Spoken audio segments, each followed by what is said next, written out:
قرآن غالب و مہربان کا نازل کیا ہوا ہے تاکہ تم ان لوگوں کو جن کے باپ دادا کو خبردار نہیں کیا گیا تھا خبردار کر دو کہ وہ غفلت میں پڑے ہوئے ہیں۔ ان میں سے اکثر پر اللہ کی بات پوری ہو چکی ہے، سو وہ ایمان نہیں لائیں گے۔ ہم نے ان کی گردنوں میں طوق ڈال رکھے ہیں اور وہ ٹھوڑیوں تک پھنسے ہوئے ہیں، تو ان کی گردنیں اکڑی ہوئی ہیں، اور ہم نے ان کے آگے بھی دیوار بنا دی اور ان کے پیچھے بھی، پھر ان پر پردہ ڈال دیا تو یہ دیکھ نہیں سکتے۔ اور تم ان کو خبردار کرو یا نہ کرو ان کے لیے برابر ہے، یہ ایمان نہیں لائیں گے۔ تم تو صرف اس شخص کو خبردار کر سکتے ہو جو اس نصیحت یعنی قرآن کی پیروی کرے اور رحمان سے غائبانہ ڈرے،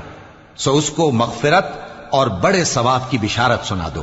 بے شک ہم مردوں کو زندہ کریں گے، اور جو کچھ وہ آگے بھیج چکے اور جو ان کے نشان پیچھے رہ گئے ہم ان کو قلم بند کر لیتے ہیں، اور ہر چیز کو ہم نے کتاب